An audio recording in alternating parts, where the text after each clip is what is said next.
So, it's really interesting to just see how you get people moving from one small step to another, because the whole concept of even being civically engaged is missing.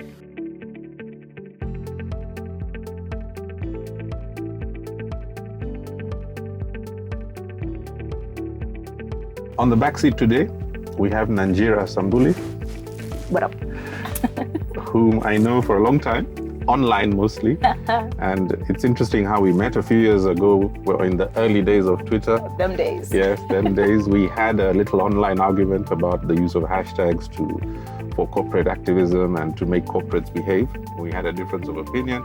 And then a group of us decided to meet up and argue it out, which was great fun. And I think we both learned something from that. Years later now, Nanjira, how do you think all that social media side of making a difference in society has shaped up? Has it worked out the way we thought? It's worked out in varying stages. We've seen calling out of various actions to have quick wins. So I think it's been very useful for quick wins, fix this. For instance, if it's Safaricom data bundles expiring and you're not getting a notification and you start to say someone tells Safaricom hashtag or something like that, that happens. But with a longer arc of things like politics or, just bigger issues that we've been dealing with, roads, traffic, we're still in the same cycle, stuck in a loop of awareness raising, getting that momentum, but not necessarily with any follow-up action. And actually, I was thinking about it yesterday, and the Someone Tell series of hashtags we've had, I was like, well, they've been great for that moment spark of raising that initial buzz, if you will. But then I thought about the language as well. Someone tell, so it's like someone, It's passing responsibility. Someone tell. And I was like, maybe over time, what that's telling us is our culture or our way of thinking about this is, my job is to bring the problem. Once we find somebody who seems to be the person to do it, by their success, you do your thing, and we'll be over here waiting for the next hashtag to carry along. Very rarely will we all say, if you're coming for one of us, you're coming for all of us. So I think this is the information, and I think now it just means the future also involves those tech spaces that we're engaging in. So are you hopeful that it will lead to a good outcome? There are days. There are days. I'm definitely eager to see that more of that. And I think I spend a lot of my time writing about that and saying, this is my reflection on it. I see where we could go more with it. I don't know what it will take, but let's start going there. I think you've done more than you think, though, because a lot of men I've spoken to are now suddenly either they're aware and they weren't before, or they are ashamed, and now they are cautious, and they have to now make sure that they are not seen sitting in an all-male panel or assembling one. So it's working. It takes a little longer than we think. Right. But I think it does work. Yeah. For you personally now, you do a lot of things, Nanjira. I do. So you're a mathematician, you're a writer, you're a digital activist of sorts, you're a strategist. What other things would you call yourself? Oh, wow. When you're asked for your occupation, what do you say? One of the most interesting things I've noted about myself when asked to describe what I do, I more tend to describe the interests in a broader sense. Okay. It took me a long time to cultivate the right Twitter bio, for instance, and it's always the first line in my bios as I submit them, because I'm very worried of being defined by what I do versus who I am. There are all these curiosities in my head somewhere, and I try and exercise them. That's the most basic low-level description, and that's why I studied math, because I loved it. And also we're in a system where doing the arts was you're joking with life type of thinking. I dabbled in music because that was a thing I had, and I needed to get it out of my system, if you will. Ventured into this tech space across multiple ranges, from research to advocacy to strategies. I just do stuff. Do stuff. It's good to do stuff. If you have all this stuff in you, do it. And that's how I describe myself. Music, you are done with? I sort of hang those boots in the sense that, to be honest, the introvert in me could never. The performative demands of the culture of music and celebrity was just not for me. So what's your current key mission? Or what are you really up to these days? These days, two aspects, I think. I'm very eternally curious about digital transitions for society, for companies, for governance. And my day job becomes about the policies that we define and reform as we go along. Why I'm really interested in that space is because when the tech disruption thing, Silicon Savannah, blah, blah, blah, came into space, the focus became about the innovations that could come out of it. Right. But all these years later, now when we're talking about whether we have companies scaling, and one of the most interesting questions is, where's the next M-Pesa? The question then for me is, why we're not seeing more scale?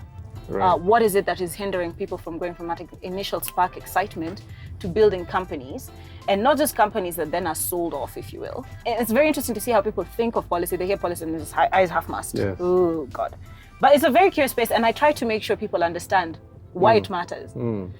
You're stuck in a space because at that level, the environment you're operating in, there are a couple other factors It's coming blocking in. you. And So the innovators are told to think, just do your thing, build a thing, maybe you'll have a moonshot. You know, the way Facebook went from nothing, you know, something in a dorm room to what we know it to be today. And I find that that's a culture a lot of people are thinking of.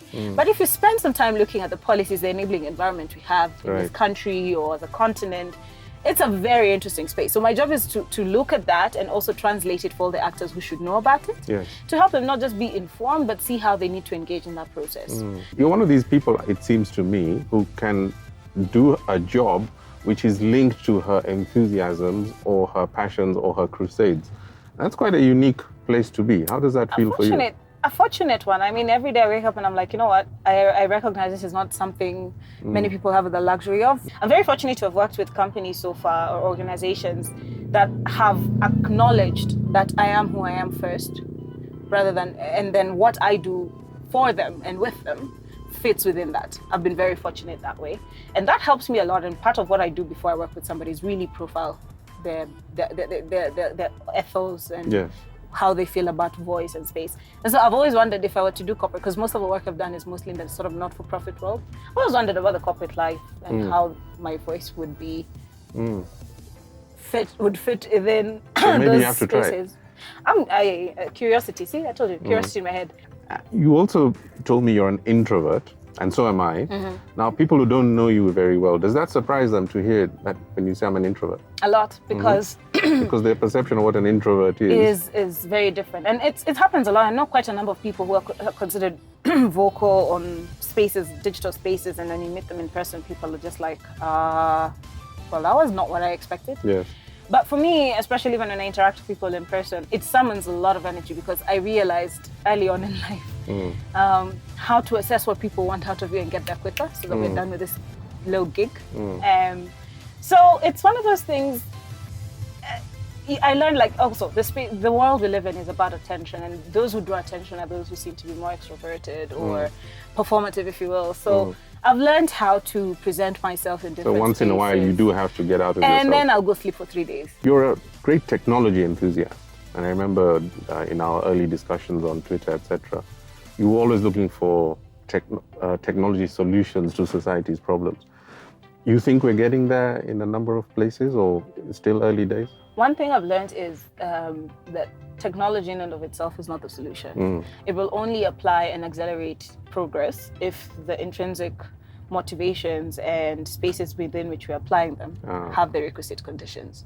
So what that has done over time is helped me understand how what predates the technology matters just as much, if not even more, than where the technology is applied. And so, you know, and that's, again, back to the question around policy versus innovation. There has to be a context. There has to be a context to it. And for me, working between the two to see how they fit into it has been a very interesting journey. All these things we've talked about, what makes you different, do you feel you represent a new generation in some form, or are you an outlier, or are you just yourself? Or are there things that, you know, you stand for, which applies to a lot of people coming up now?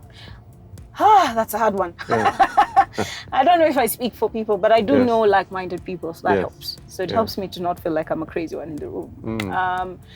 As for generations and whether they do things differently or, you know, all of that, I'll leave that to the generations to decide. If I speak for each, yes, but I'm not the voice. I'm just one of a voices, if you will. And we were discussing earlier that the generation coming, today's teenagers, are also something you are studying because they're different from you. Yo, those guys, you gotta know them, man. Because they're gonna come at us with, and one of the biggest fears I have is doing to them what a lot of others did to us. It's this condescending, ageist, sexist approach of, what do you know, you're young?